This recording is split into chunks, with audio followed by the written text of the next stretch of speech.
We are very fortunate. This is our final presentation for the spring series covering Rational Emotive Behavior Therapy for groups, couples, and families, led by Dr. Debbie Joffe Ellis. Before we get to the actual presentation tonight, just want to highlight a couple of points. First off, we are all very grateful to the Provost, Dr. Passerini, for supporting this series with a faculty development grant. And it's been a team effort between my partner, Tom Mazzarelli, and I at Seton Hall University with the Teaching, Learning, and Technology Center. You just heard from Burke Loxley, who is making all of the technology possible for this program. So beyond that, I just want to give you some structure for tonight.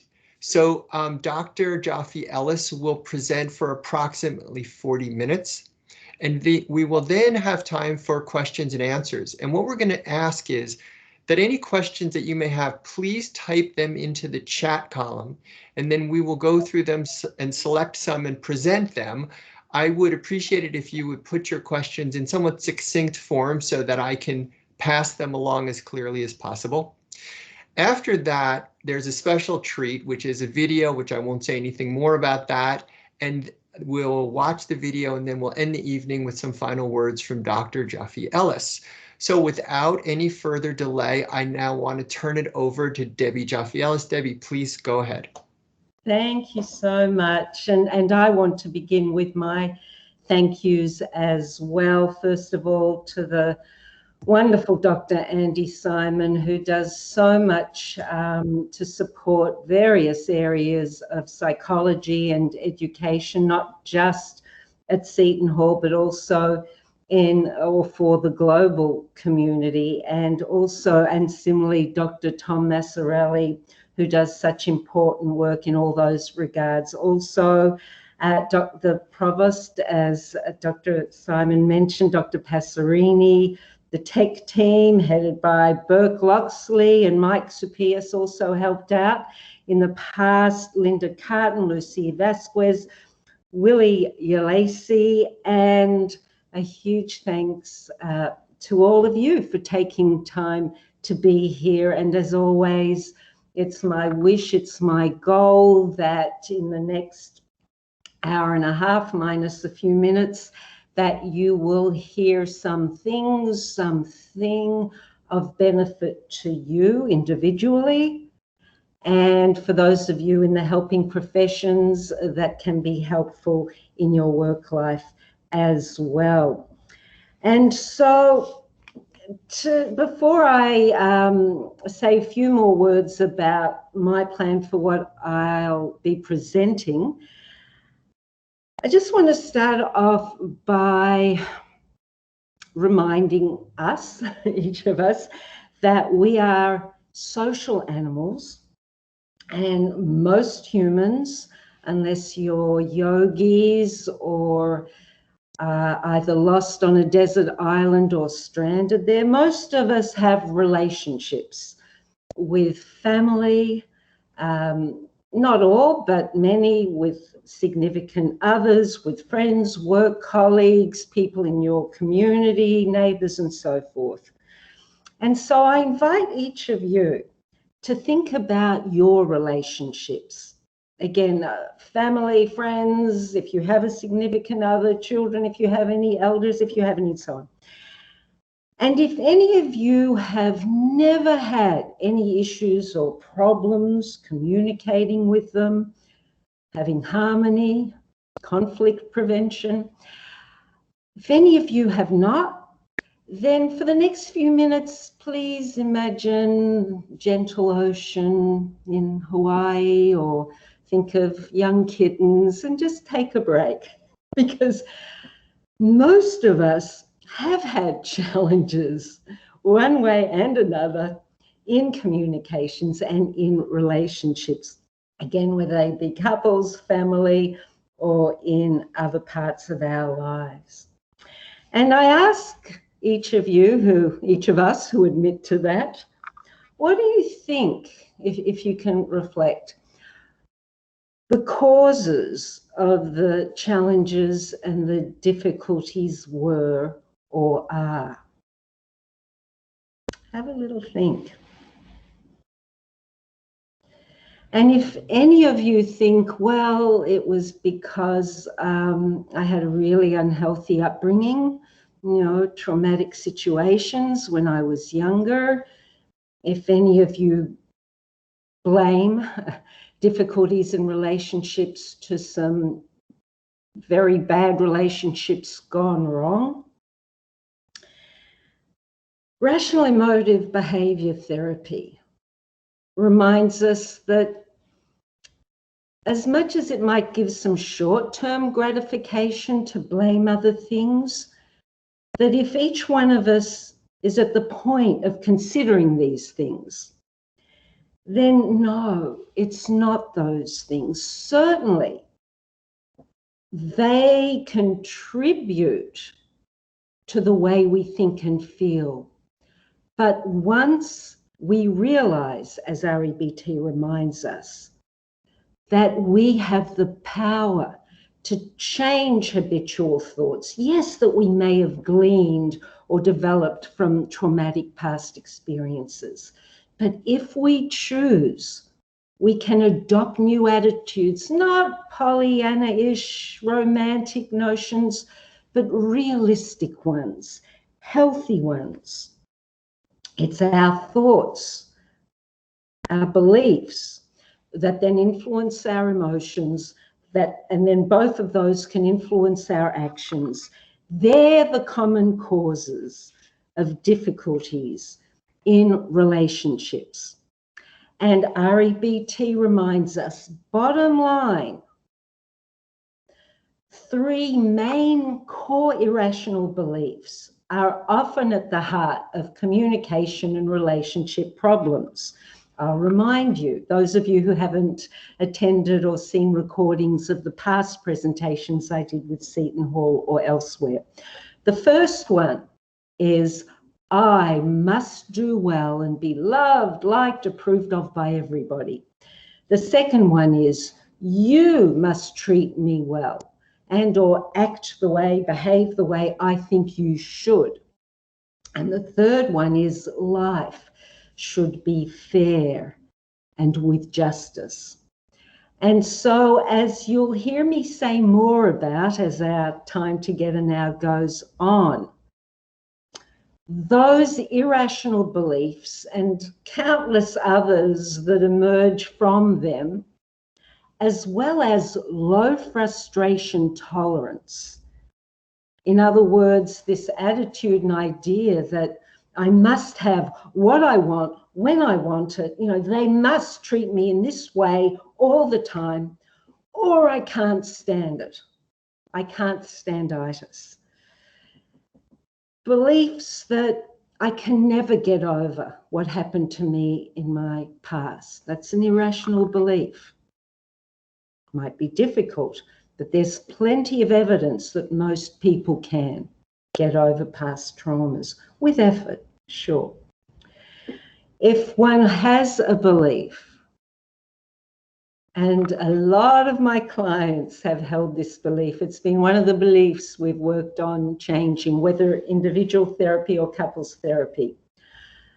I'll never be happy unless he, she, they change. Not taking responsibility, in other words, for our own feelings, and wrongly believing that it'll be better when they change. So I invite you to reflect on whether you harbor any or all or many or some of those beliefs or attitudes. And I hope that you can acknowledge it hurts you. It doesn't help you. Those beliefs and attitudes do not usually make for successful relationships, and more often than not, contribute to relationships going downhill. Again, whether work, one-on-one, family, whatever. Relationship meaning relating to another human. Yeah? Now, having said that, I also want to add that, of course, it's important to have boundaries, reasonable and moral boundaries. So REBT, for example, encourages us to have unconditional other acceptance for a person. That doesn't mean we unconditionally accept rotten treatment from them. REBT, I remind you, because I covered this in past presentations, unconditional other acceptance refers to us acknowledging that every human being has worth simply because we exist. Some humans act in predominantly good and or neutral ways. Others may act somewhat or predominantly in very bad ways. REBT, influenced by general semantics, reminds us no one is good or bad. Is means a static state. And with awareness, with cognitive ability, with the desire, motivation, and effort, we can choose to accept that I'm a human with worth who might have really acted badly, but I choose to make effort to change that now. And if we're with others and let's say a work situation, and for pragmatic reasons, we need at that time the job, so we can't walk away.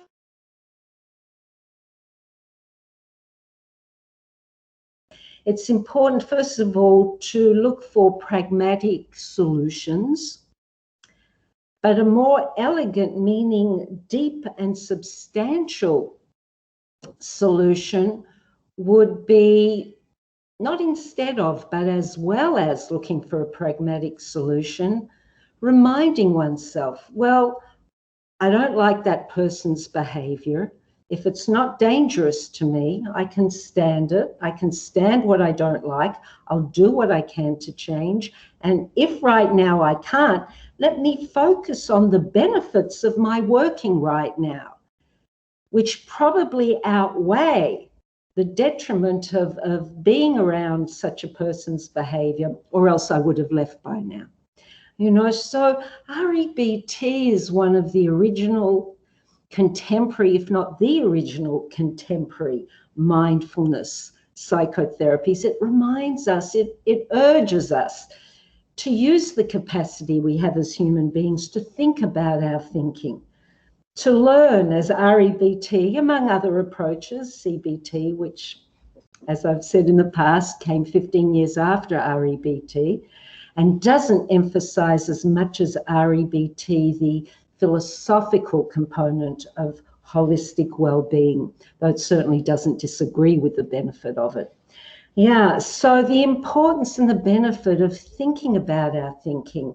And in so doing, and REBT instructs us so well about the how-tos.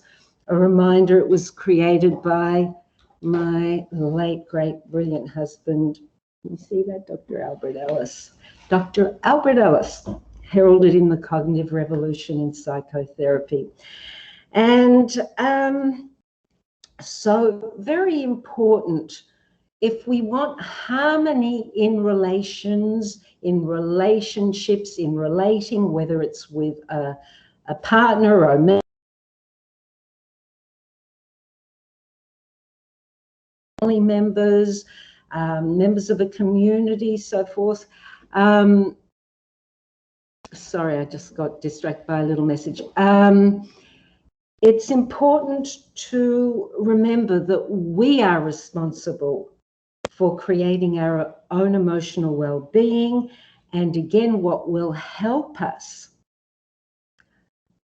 either contribute to relationships being healthier and more enjoyable will be taking responsibility for our own thinking, thereby emotions and behavior, working on having greater unconditional self-acceptance, unconditional other acceptance, and unconditional life acceptance, working on, as an adult human being, self-sufficiency, reminding ourselves that unless, heaven forbid, we're debilitated in such a way that we are dependent on others. But if that isn't the case, falling in love with the ability we have to be self-sufficient, in a sense of being our own best friend, in the sense of not needing, enjoying is healthy, but not needing the love,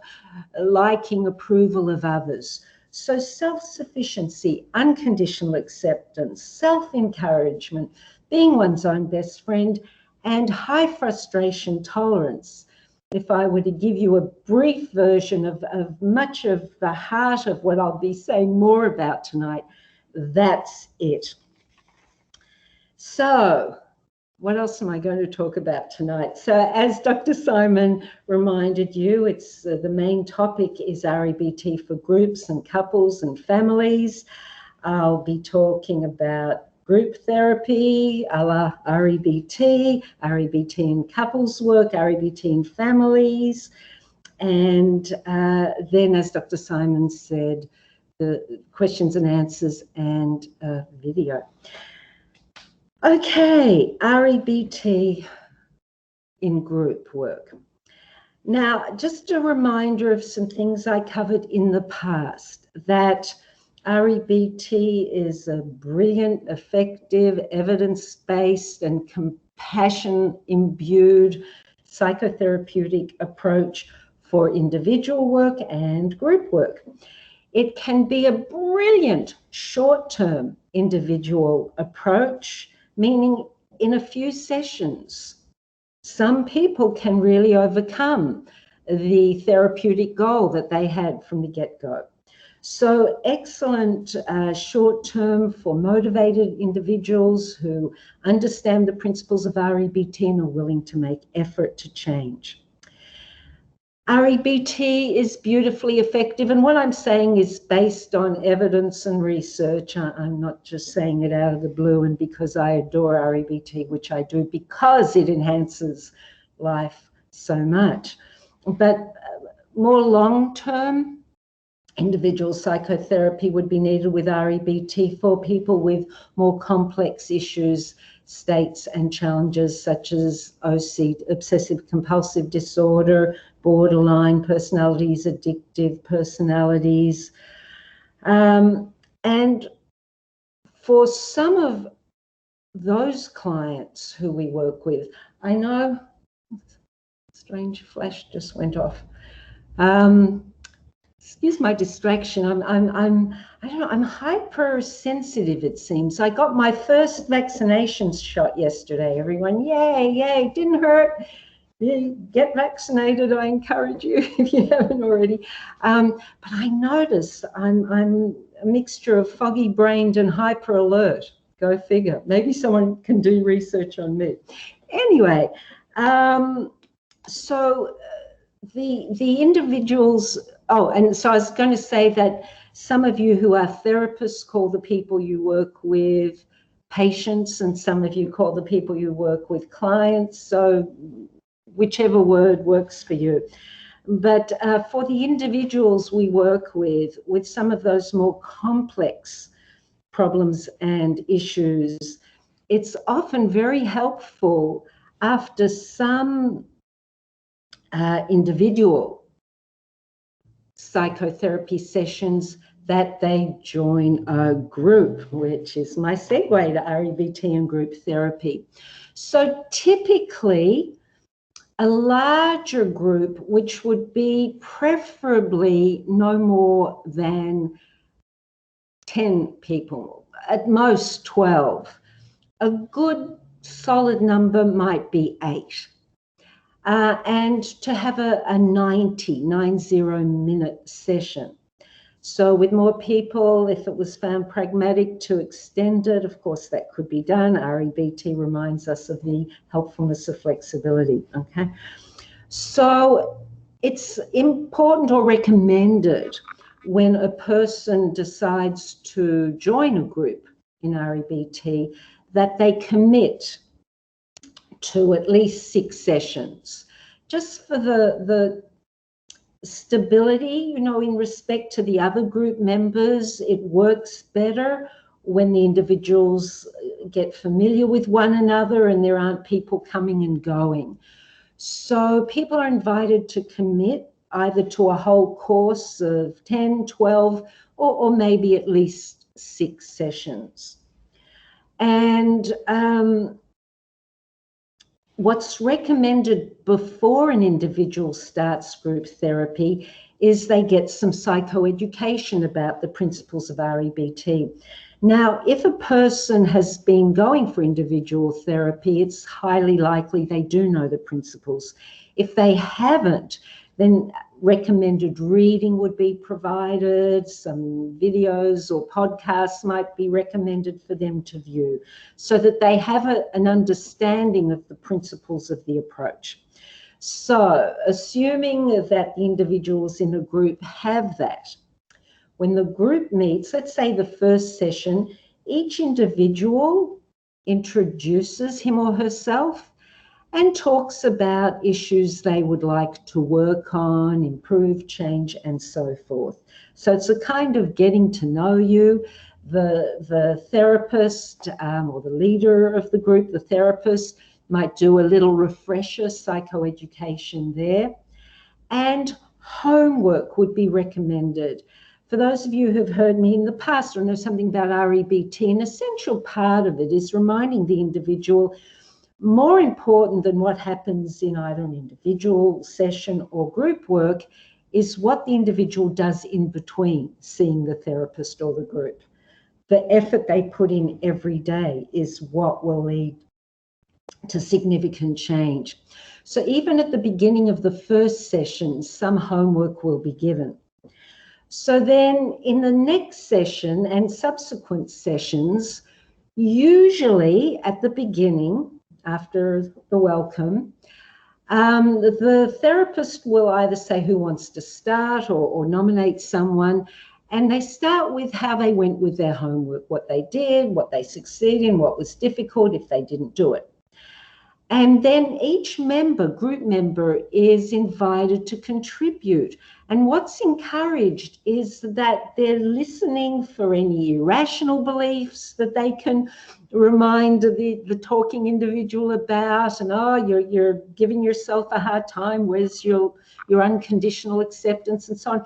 So it gives the other individuals in the group an opportunity to contemplate and express REBT principles. And while they're doing that and helping another person, they're reinforcing those beliefs in their brain for their own use, strengthening their muscle of REBT knowledge. Now, the reason there's an REBT experienced licensed therapist is if any of the members of the group come up with wacky ideas or wrong ideas or some nasty or hostile words or behavior. And so it's important to set very clear boundaries and use any unfortunate situations like that as useful teaching moments. Okay, so that's usually what will happen.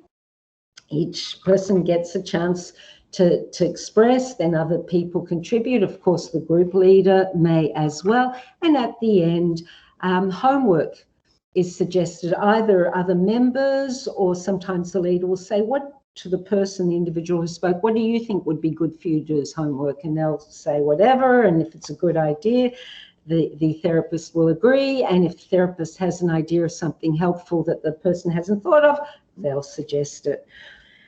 And of course, clients are encouraged to take notes if they want to, even to record sessions with the permission of everyone involved so they can reflect on what has happened. And so that pretty much is my description of REBT group therapy. If you have any questions, as Dr. Simon reminded you, please send them in through the chat portal.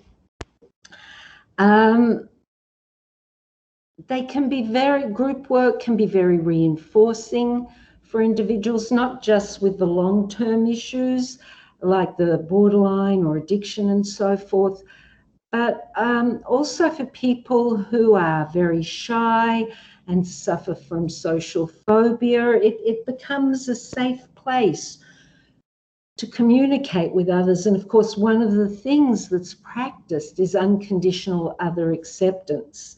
the group leader, the therapist, will make sure that that is a very obvious component in every group session. That even if the individual hasn't done their homework or screwed up or whatever, that the therapist, if not others, models unconditional other acceptance, assessing the behavior as well. That was pretty off, but not judging the human and looking for things, genuine things to encourage. REBT, as Marty Seligman acknowledges, Marty Seligman, the father of positive psychology, could be said in some ways to be the original positive psychology, to which Dr. Marty Seligman, of course, has added much. So anyway, that's all I'll say now about group therapy. Just remind you that one of the books, and I think Dr. Massarelli put this in the chat room, that I recommend if you want just a brief primer that covers the areas I've been talking about, is Rational Emotive Behavior Therapy, the second edition that I wrote. The first edition my husband and I co-wrote. And I'm about to start talking about REBT and couples work. And there's a book that also Dr. Massarelli put in the chat room. And the first edition was published as How to Stop Destroying Your Relationships. And it was dedicated to his former love partner. And this was the newer edition, but pretty much based on the first one, called Dating, Mating and Relating, How to Build a Healthy Relationship, by Albert Ellis and his dear friend and colleague, Dr. Robert A. Harper. So they're two books, and there's not a book that Albert Ellis has written that I wouldn't recommend that isn't valuable. So you know how to Google topics and things. And all right, so now I move on to talk about REBT and couples work. And as I've already indicated, at the core of REBT, couples work, and even family therapy, which I'll talk about after talking about couples, is helping the individuals acquire unconditional self-acceptance, unconditional other acceptance of their partner or members of the family, unconditional life acceptance. Implied in all of those, especially unconditional self and other acceptance, is the reminder of the importance to acknowledge and accept human fallibility, that each one of us are fallible. We're born, if we're not impaired in any way, with an ability to think rationally and irrationally. The lucky ones of us are taught the difference and will choose rational thinking because it makes life better, because it creates healthy emotions. So that's a really important part of it. One of the main difficulties in couples therapy is where each partner or one partner demands that the other should behave in a particular way, or they just can't stand it. And some tolerance of the other's fallibility and the willingness to look in the mirror, can often make a difference in relationships where there really is potential for a lot of good stuff if they stop stinking thinking. And also what's encouraged in couples therapy and family therapy is high frustration tolerance. Just the encouragement and the reminder when people are acting in provocative ways, negatively provocative ways, and nastily or in undesirable ways, that we take a breath and not work on liking bad behavior, no, but just reminding ourselves, reminding oneself, I can stand what I don't like. I just don't like it. Calm oneself and then think about, so what, if anything, can be done to make things better? So regarding couples work, the first step, if one or two people reach out and say we're having trouble in our relationship, in our marriage, might be to work with one or with both of the people individually. Now, sometimes the individuals might feel fine about the couples therapist working individually with both. Sometimes one or both won't feel good about that because they'll have a fear that, well, if she's working with him, then she might favor him when we're doing couples therapy. So I've had both situations. I've successfully worked in individual psychotherapy, assuring them with authenticity that I'm not going to show any favoritism, that my goal is their goal, to work on seeing how either the relationship can improve, and if there are more detrimental elements, that at worst case scenario, if they decide to split, that it's done with respect and amicably. You know, a goal in couples therapy more often than not is to make the relationship better. But sometimes, and appropriately, it can be to caringly end a relationship with respect, with dignity.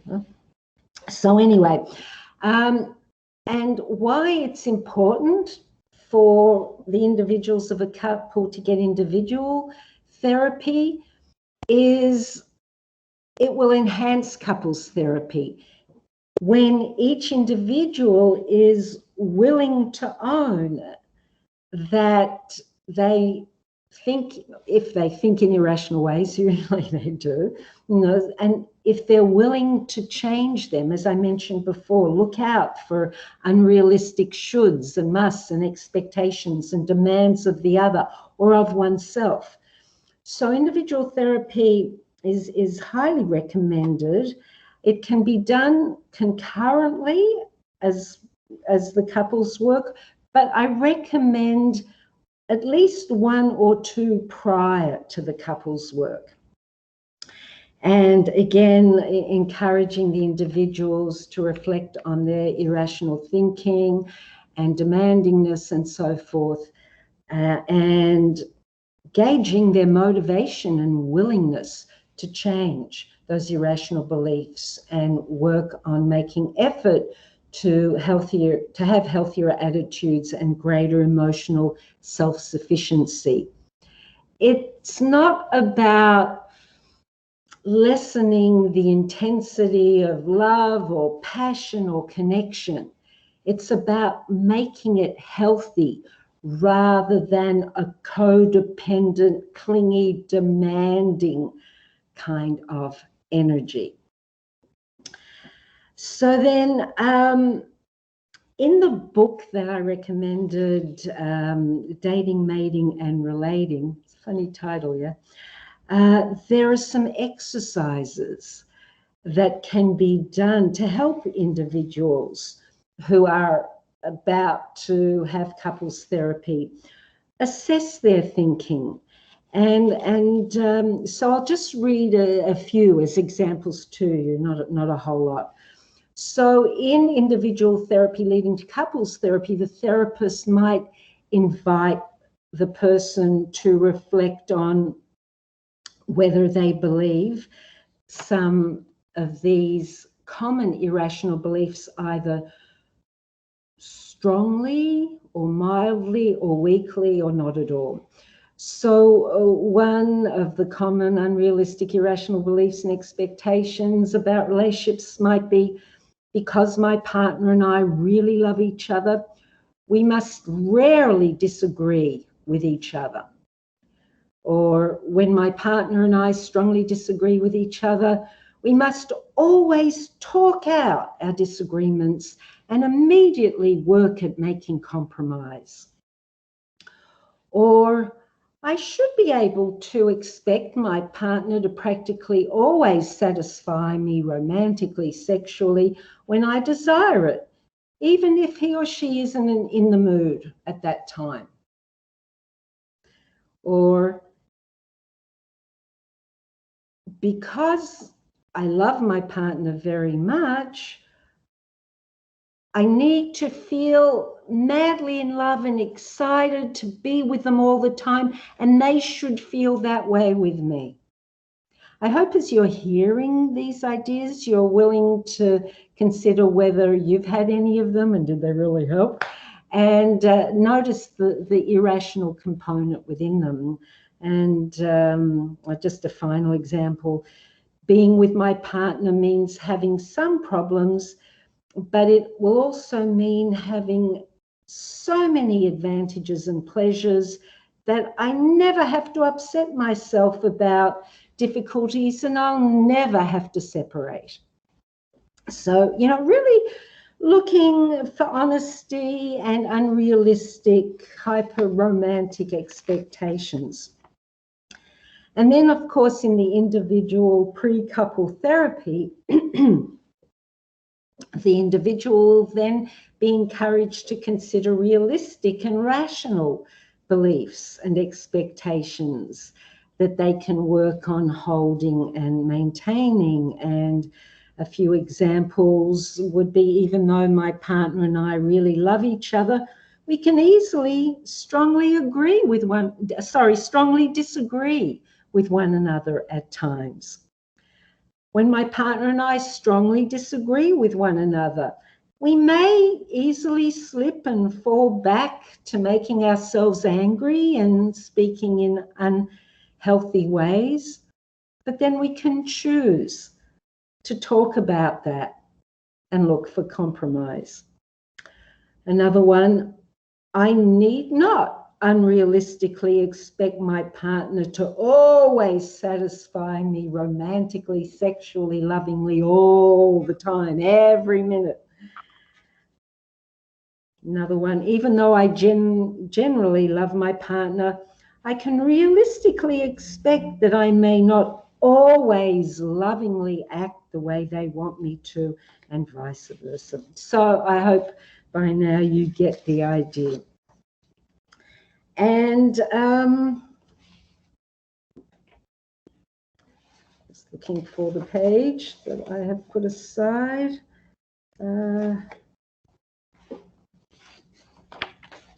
Sorry. Okay, here we are. Yeah, so in couples therapy, after you've had perhaps some individual sessions, the important thing to do from the get-go is to explore or clarify the goals that each individual has for the couples therapy, to encourage and talk about realistic expectations of the individual and their partner. Again, goals would be working on unconditional acceptance, high frustration tolerance, and the willingness to make effort, to make realistic and compassionate choices within the relationship for oneself and in relation to one's consideration of the other. I'm just looking at the time. A very quick example, a couple that I worked with, I'll call them John and Mary, of course, not their real names, John actually reached out to me first, and he was deeply, deeply depressed. He had been with his partner, Mary. They'd been in a relationship for close to 7 years, and they loved each other very, very much. And they got engaged, and he freaked out. Fear arose, even though he had no doubt he loved her. But when this commitment action happened of an engagement, he freaked out, and had an affair. He wasn't emotionally attached to this other woman, but, had sex with her. And Mary found out, and of course she immediately ended their engagement. And so John was filled with remorse and guilt and shame and depression because he truly loved Mary.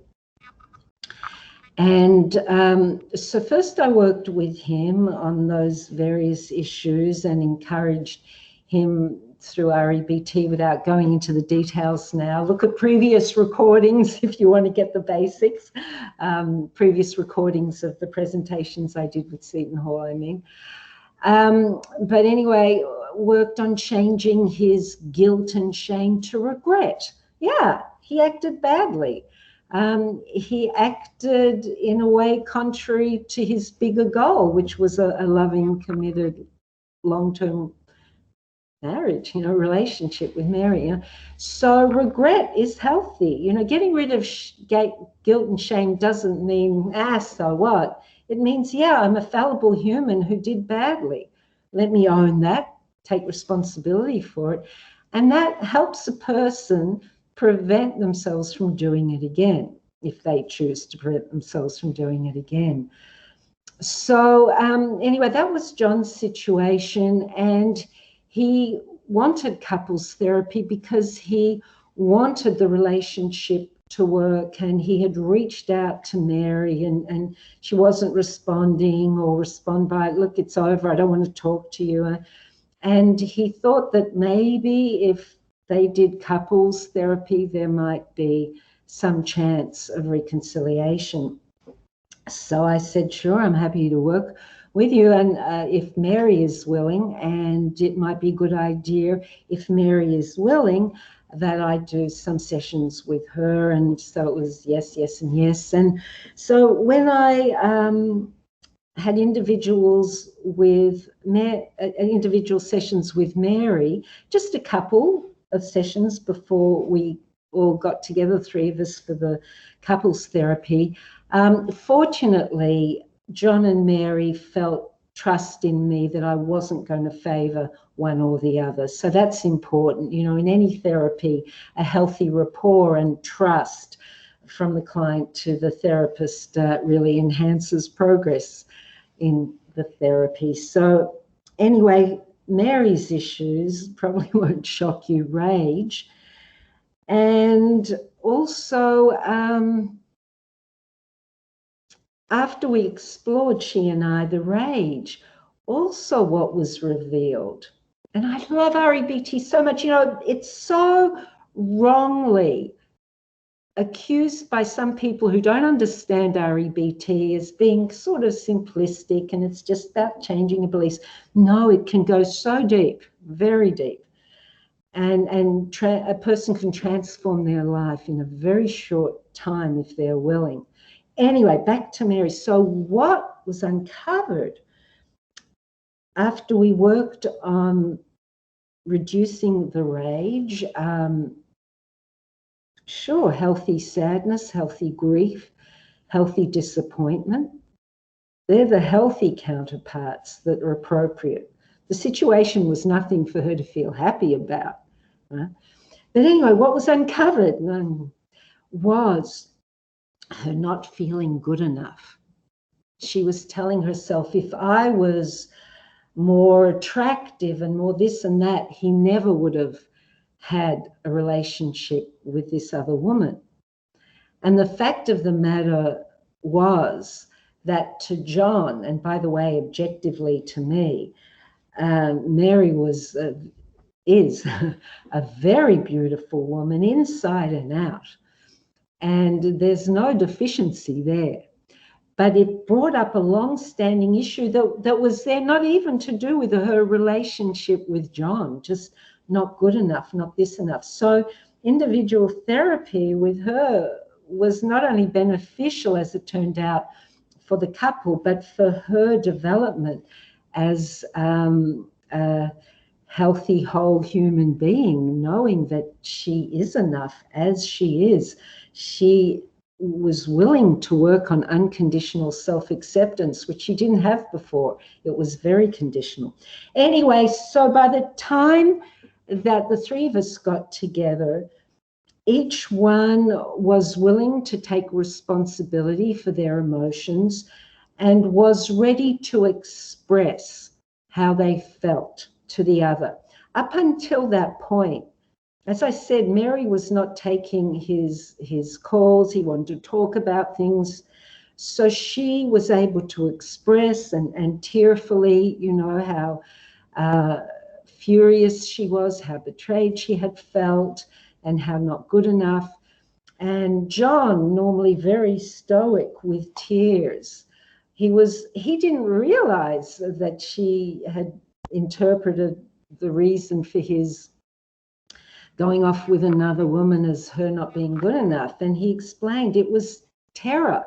And he explained his parents divorced early on, and the father's next wife and the wife's next husband were really ugly relationships, I mean unhealthy. And when the time, though he had no doubt of his love and wanting to commit to her, when the engagement happened, he was terrified, and he was, you know, able to assure her she's beautiful inside now, had nothing to do with not being good enough. So each one listened and were respectful. Mary was able to assert her boundaries. Now, this is over a few sessions, by the way, what I'm saying. And this didn't happen the first time, but about 2 or 3 sessions later, willing to give the relationship a go. But she was very clear that if he betrayed her, that was it. You know, for her, no second chances. She wouldn't hate him, but that's it for the relationship. And I was delighted to see how she had worked on herself and her self-sufficiency. And he had also worked on his fears. Look, I won't take more time now to go into that, but I hope you see the beauty and elegance and efficacy of REBT in couples work if and when each individual is willing to take responsibility for their own thinking and emotions and thereby behavior. I'm going to finish this part of our presentation, of my presentation, by torturing you all. No, I hope not. I'm going to sing a song. Now, for those of you who attended past Seton Hall presentations or other of my workshops, you will have heard, and maybe some of you have sung, some of Albert Ellis's Rational humorous songs. So I'm going to sing one of you now. It might be familiar to some of you, that Al wrote about relationships. A reminder, Rational humorous songs, part of REBT is to have healthy perspective about things, not to take life too seriously, not to take ourselves too seriously. And with humor, we can have a healthier perspective. And if we're willing to laugh at our fallibility and the fallibility of others, then we're generally healthier in our thinking and thereby emotions. So I'm going to sing to you with apologies in advance. There's a reason I'm not a professional singer. The song titled by my late husband, Love, Oh Love Me, Only Me, to the tune of Yankee Doodle Dandy by George M. Cohen. And as I sing it, everyone please listen for the irrational elements that it invites us to smile about. Here we go, with apologies.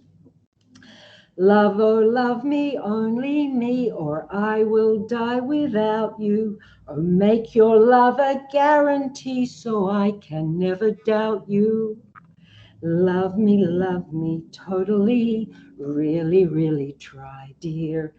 But if you demand love too, I'll hate you till I die, dear. Love, oh love me all the time, quite thoroughly and wholly. My total life is slushy slime unless you love me only. Love me with great tenderness, with no ifs or buts, dear. If you love me somewhat less, I'll hate your goddamn guts, dear. Thank you, thank you. Oh, I'm hearing your applause throughout the USA, some of you in Malaysia and India. Thank you, Australia. So, what are the REBT reminders that are implicit in the song? The love me, only me, make your love a guarantee. The need for certainty. If we need certainty, we will suffer, because frankly, apart from the high probability that we're going to die one day, nothing is absolutely certain. Sure, things have high probability, but not necessarily certainty. And then the other thing, love me totally bad if you demand love too. I'll hate you till I die, dear. So the demandingness, this is how you should love me. And then finally, my life's so she's fine. If you love me less, I'll hate your goddamn guts, dear. Damning the other person if and when they don't act the way the individual thinks they should.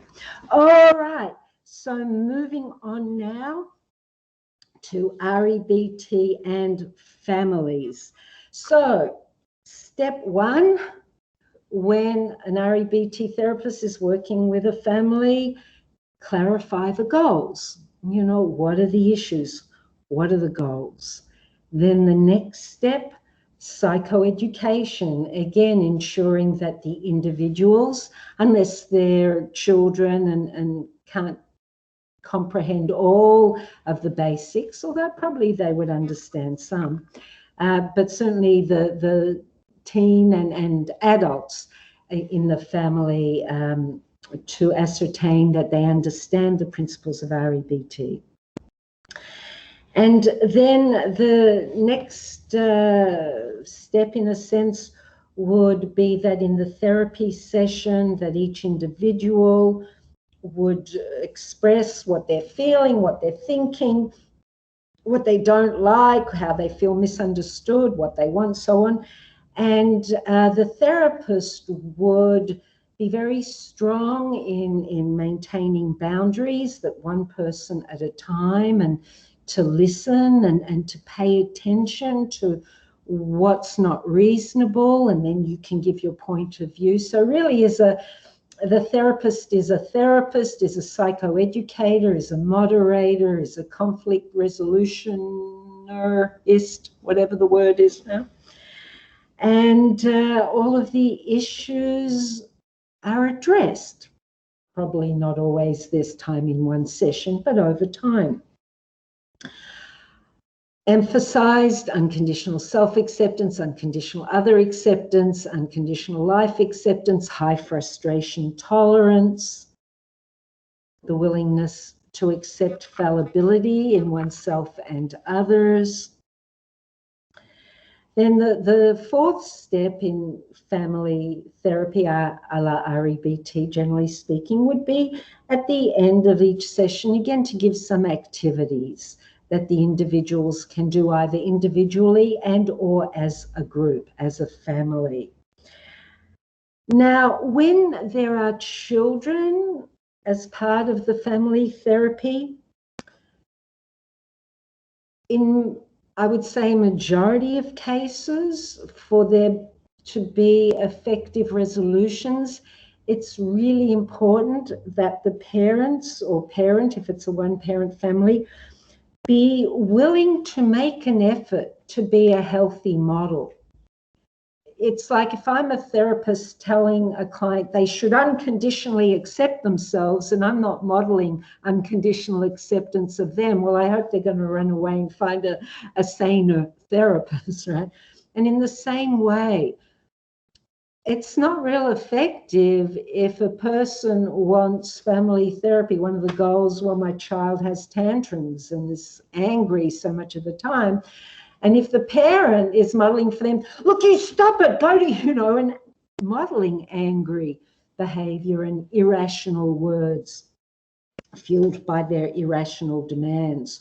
So, as I mentioned with couples therapy, it can be helpful with family therapy, especially if there are younger children involved, to see the parents first or the parent first, and educate them, psychoeducate them, help them understand any of their own irrational thinking tendencies, encourage them to change them, and some underlying difficulties that parents might have, and that's important for the parent to be aware of if they want success from the family therapy, is to be aware of kind of disturbed parenting styles. For example, when a parent demonstrates low frustration tolerance, I can't stand it when you do this, you're so loud, when your music is on, when you leave a mess, when you blah, blah, blah, blah, blah. And the parent expresses lack of tolerance and anger. And so the individual parent or parents would be encouraged to dispute their irrational beliefs, to tone down their heightened emotion, to not like the bad behavior, but to be willing to accept it and work on tolerating it. And another tool that can be used, an REBT tool that can be done in the therapy with the parent or parents before the family therapy, is role playing, where the parents act like the brattishly behaving children, and the therapist models the healthy, rational parenting way to go, and then vice versa, where the therapist, after a session or three, acts like the difficult children, and the parents can rehearse how they would rationally cope. Just a few more of the disturbed parenting styles. The criticism trap, where the parents are in the habit of criticizing the children, and there's a lack of unconditional acceptance. And so again, the parents would be encouraged to distinguish between not liking bad behavior of the children and disciplining them, that's important, but not damning the child. You're such a bad boy, you're such a naughty girl. That's not helpful. But when you behave like that, there are consequences. It's not okay for you to leave a mess like that. And here are the consequences. I love you, that behavior is not acceptable, and develop that style of communicating. Then the perfectionistic trap, which causes incredible anxiety in children, where a parent is demanding they should get straight A+. And so in that case, the therapist would talk with the parents about not lowering their encouragement of the child to do the best he or she can, but to at the same time not create unrealistic perfectionistic standards that for most children won't be met. They're not able to be met. Then a few more very quickly, succumbing to guilt traps or giving guilt traps, when either the children make the parent feel guilty, or the parent, to control, manipulate, makes the child feel guilty. And so the therapist would encourage the parent not to use those manipulative ways. Yeah, behaviors have consequences, but guilt is a strangulation kind of emotion that really doesn't lead to good outcomes in most cases. Then inconsistency and mixed messages from the parents, and needs to be worked on. Sometimes some parents have a fear of, if they stick to boundaries, that the child won't love them, and so they weaken. So it's important to have consistency. So just a few final words about family therapy, and then I think Q&A. So it can be really helpful for individuals in family therapy, the teens and the adults in particular, to explore and discuss elements of negative thinking that each one has that impacts the dynamics of the family. And they include self-downing, needing to be perfect, needing approval, the idea I can't do it, I'll never be able to do it, whatever the it is, I can't be bothered, it's too hard, or being intolerant. Okay, so that's it from me for now. Dr. Simon, any questions before we see the video? We do have some questions, Debbie. And one of them is maybe even a clarification. In talking about irrational beliefs, mentioning the example of do we need to talk out our argument now or in a few hours? Is that actually an irrational belief, or is that like a defense? Can you say more about that? Sure, I apologize if I wasn't clear. Some people, let's say I'm in an argument with you, and you did this again, and you said you wouldn't do it, and you might say, look, let's talk about it later when you've calmed down. And I might say, and this is the irrational bit, no, we have to talk about it now, and I demand it, and that's not helpful. And so the most beneficial thing to do, if one or both of the individuals are inflaming themselves with, no, we have to do it now, go for a run around the block, meditate, do yoga, play with those cute kittens, whatever it is, calm down, reflect on what am I telling myself to make myself so enraged. I'm an adult, he, she is an adult. Okay, I feel calm now. Then check, how you doing? Let me know when you're ready to talk about it. So I hope that clears it up. Yes, thanks. Another issue is, can you just generally talk about how a therapist might address sex problems in a marriage? Yeah. So sex problems, I mean, that's such a broad area. It depends what the problem is. Is it a need to perform, fear of not performing well enough? It's hard for me to be specific in my response because there are many sex problems. So in terms of not performing well, and it can snowball. It is like if a person, I must perform well or they'll leave me or I'm not good enough. And that fear can actually decrease the probability that one will be able to perform well. And so it's very helpful for individuals with such a fear to work on not needing to always perform brilliantly and successfully. We're biological creatures, different things impact us at different times, and to work on unconditional self-acceptance. Another thing that's helpful with sex problems is, again, for each individual to be willing to reflect on what are my irrational demands of myself and or of others, and is this really helping me, them, or us?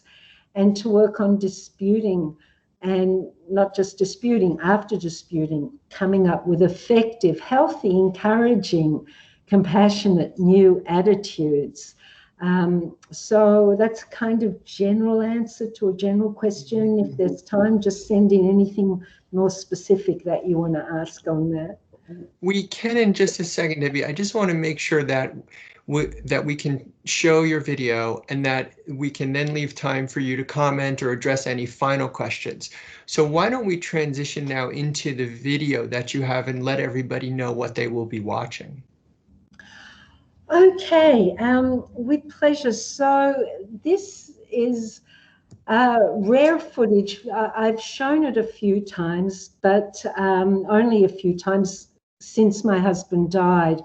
And you'll see it's not great quality, but it's some clips put together mostly of my late husband in his final years.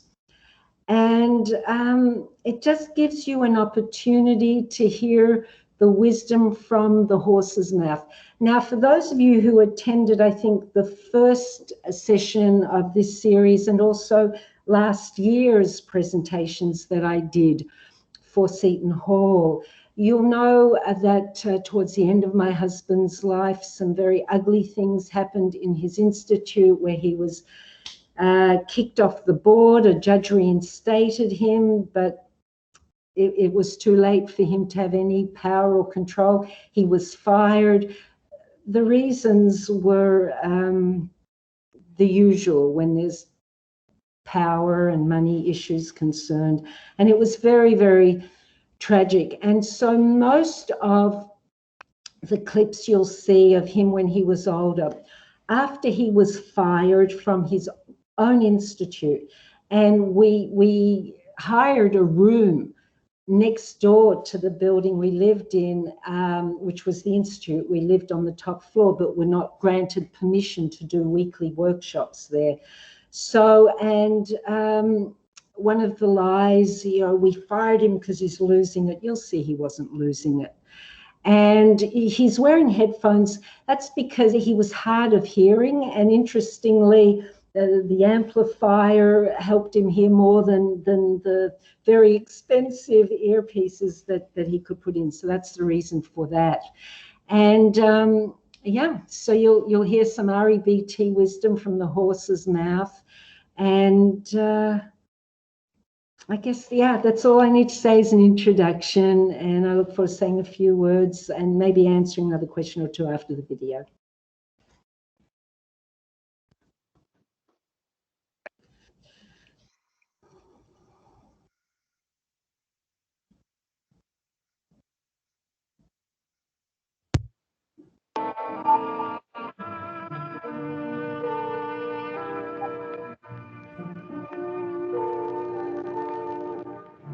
We are nearing the end of our therapeutic journey.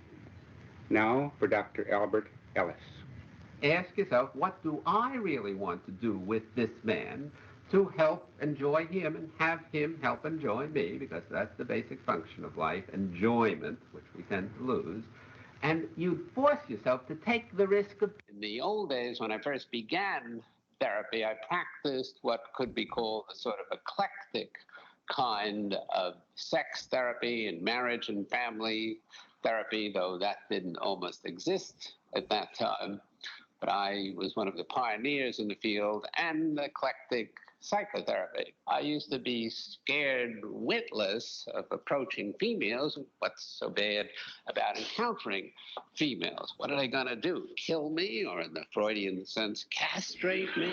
So I decided that for the next month, every time I saw a woman sitting on the bench alone, I would go up and start a conversation. My goal was to approach at least 100 of them. Whatever happened, happened. If I die, I die. I was going to do this kind of thing. Skinner was wrong because I got zero reinforcement. I made a date with only 1 out of the 100, and she never showed up to the date. So you can see that I got no reinforcement, but amazingly, I got completely over my fear of encountering women.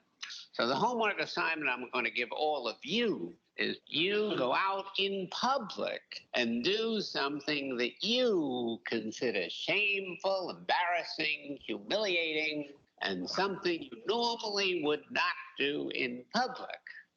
Advice, 5 cents. Advice, 5 cents. Want some advice for 5 cents? Give you advice. I broke all records at the age of 6 or 7 for taking books out of the library and returning them the next day read. At the age of something like 12 in junior high school, they nicknamed me Encyclopedia. He knows everything because I read everything in sight. I began to read all kinds of people when I was 12, fiction and nonfiction. And Freud was one of the nonfiction. So I read a great deal of his. My opinion of Freud at that point was that he was very much of a genius, but he went all around the mulberry bush and found reasons why people were disturbed, which weren't really true. He invented them. I read H.G. Wells and Bertrand Russell and a lot of liberal novelists who had philosophy in it. So I was interested in their stories, but I was also interested in their attitude toward life and how they helped themselves get through difficulties. I wasn't good enough for anybody else. Suppose you're not good enough for her. She likes you taller or shorter or more money. How does that prove that you're a no good person? At that point in my life, I was measuring myself based on my relationship. I invested so much into my relationship that it became my life. Yeah, you made your relationship the whole of your life. It's only a part of your life.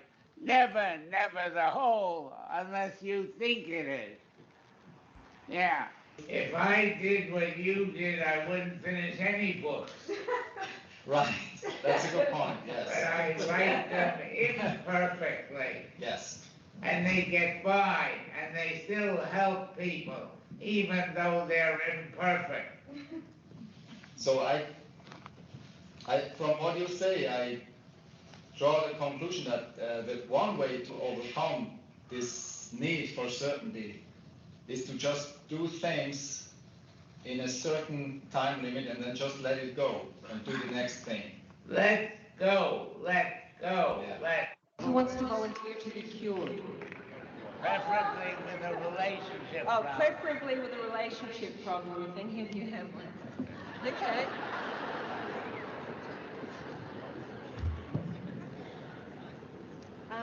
Perhaps if you line up down there, this gentleman will be. Those who want to volunteer. Al, how many volunteers? Too many. How many volunteers for now? One at a time. I know.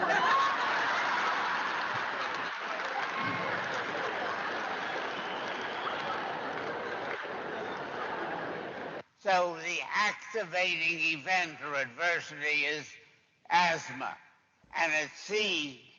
Eczema. Eczema. But I have that too. Oh, so yeah. Well, either one is fine. We'll stick to the eczema. Okay. Where is it written that you must not have eczema? In Cosmo, in Vogue. In what? In all the fashion magazines. Well, who gives a shit for the chapter magazine? I don't. That's true. Right. Where else is it written? I must not have eczema. Where? With my family. So they're as crazy as you are. Pretty much. Okay, Marion, what problem do you want to bring up? Well, this is kind of an embarrassing problem because it's a sex problem. Can you hear me? Yeah, if you keep it up. Okay. I like that. Is there any kind of conversation you can recommend when you want to bring the topic up? Yeah. You say, I'd like to talk about sex. I had a question regarding the thinking of something, bad and inconvenient versus horrible and awful. But when it comes to something like the Holocaust or any kind of ethnic cleansing, it's hard for me to not just think that's horrible and awful and really be brought down by that. So can you comment on how you would use REBT to deal with a situation as bad as ethnic cleansing, some very horrible, well, seemingly horrible situation? to deal with the Holocaust? Yeah, it's very hard for this woman to see things like the Holocaust as not being horrible and awful. How does REBT show that they're not, or say that they're not? Well, REBT, I think, is the only cognitive behavior therapy and the only one of all different 200 types of therapy which says that many things are bad. You don't get what you want and you do get what you don't want. That's bad. And a few things are very bad. But nothing is awful, horrible, and terrible. Because one, even though there's a hurricane and 50,000 people are killed, there could be 2 hurricanes and kill 100,000. So things always could be worse. And no matter how bad things are, and they sometimes are exceptionally bad, like the Holocaust in Israel or other places in European countries, there could be 2 or 3 Holocausts, and although about 5 million or 10 million people are killed, there could be more than that. So some things are bad, a few things are exceptionally bad and kill or harm or control the freedom of millions of people, but it's still not awful. And what's more, no matter how bad it is, you can stand it, you can take it, and not be happy about it. That would be abnormal. But in spite of it, you can lead a happy life. Debbie's family, for example, her mother and father went through the Holocaust, but they got by and still led a happy life, and many other people have.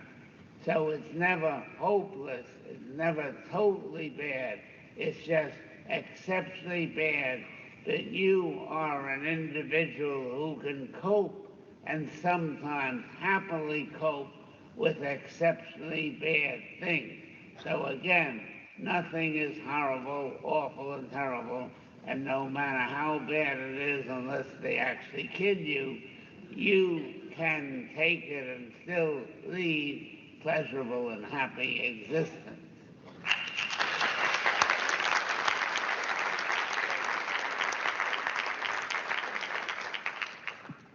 Dr. Ellis, I'm a practicing psychotherapist and have appreciated your many contributions through the year.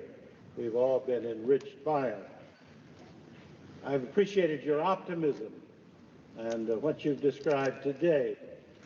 One area that has always puzzled me has been your ideas about religion and spirituality.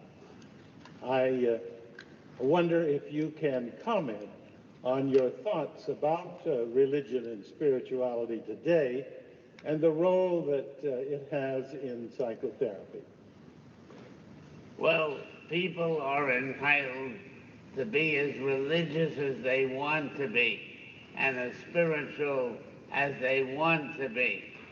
But I have shown in the Journal of Individual Psychology, the Adlerian Journal, and in other places here, that if you're rationally spiritual, then you decide to be in favor of and to help other people and to make the world better. And if you're irrationally spiritual and religious, then you can be bigoted and knock down and kill other people.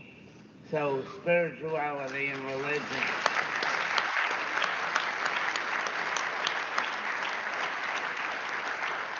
they're very good as long as they have quite rational elements in them.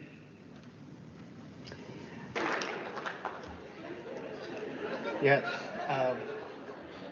First, I would like to ask where you found such a lovely lady as Debbie, and are there any more?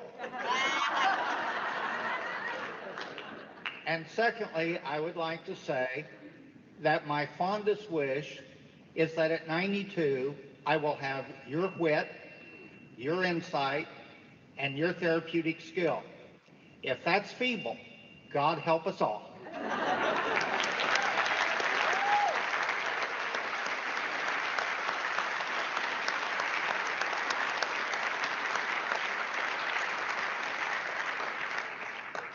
Thank you.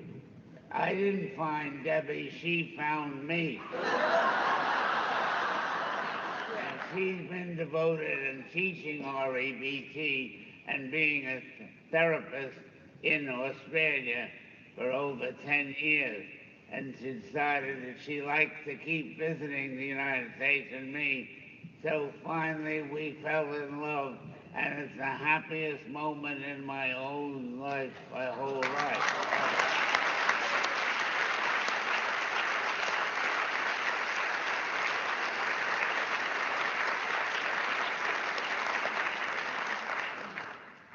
Dr. Ellis, 20 years ago, I sat on your stage as a volunteer, and you helped me a great deal in less than 5 minutes. I am a licensed psychologist, and I have a chronic nightmare that there's one more paper I have to write. And I wake up with a sweat every night. I ask you, can you address us clinicians who are ready to write, who are clinically treated? What do you suggest we write now? Can we what? What should we write to remove the nightmare? What would you suggest clinicians write? This practitioner, this woman has a nightmare that there's one more paper for her to write. There's many more papers.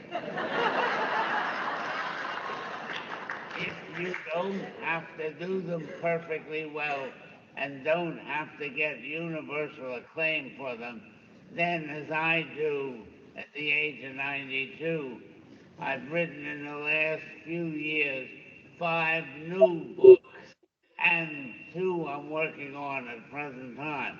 So there's many, many things you can do if you don't think you have to do them marvelously and perfectly well. I thank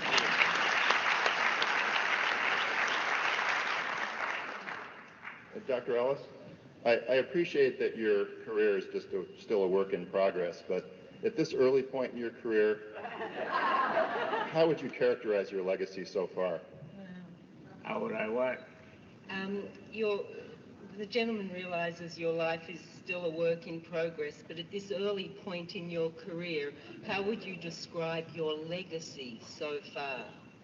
My legacy, I hope, is myself and the way I refuse to upset myself when bad things happen.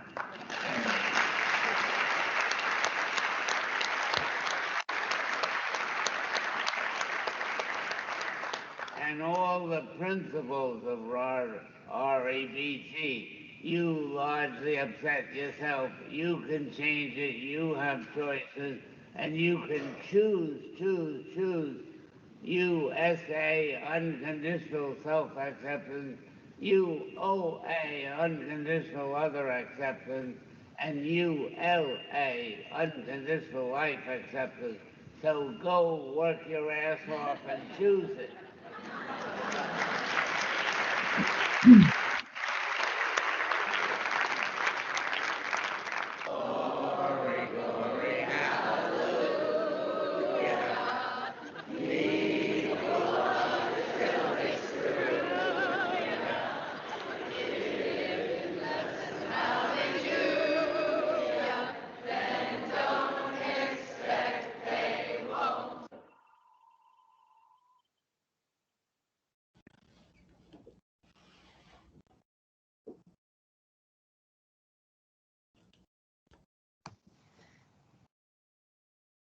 Debbie, thank you for that.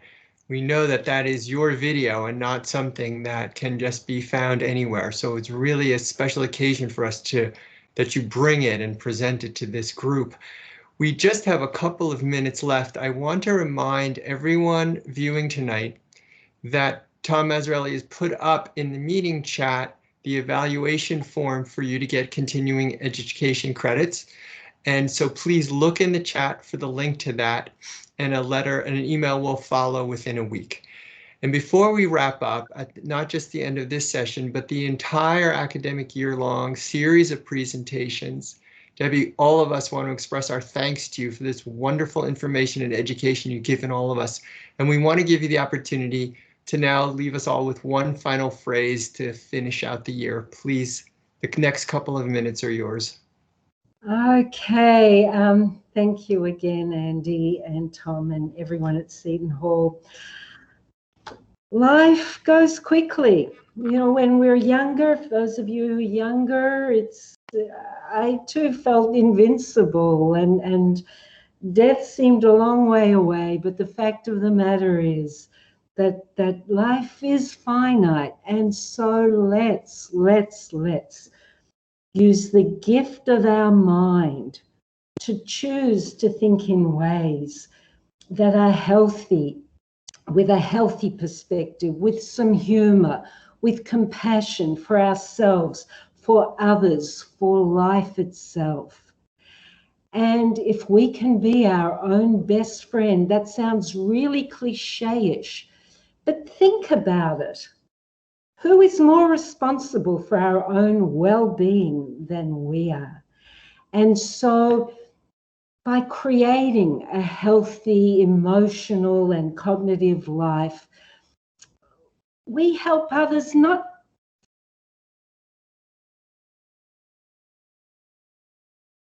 by the inspiration of us being willing to accept the tough times in life and the choice to focus every day on what we can be grateful for. Life is short. Let's enjoy it to the max. Graciously accept the difficult stuff we can't change. Help other people. And so I'm grateful to all of you. I wish you good health. I wish you well-being and immense joy despite and including any challenges that come along. And thank you again. Thank you, Debbie. Thank you, everyone, for your engagement tonight. We hope to have more events in the future and see you back. Bye-bye for now.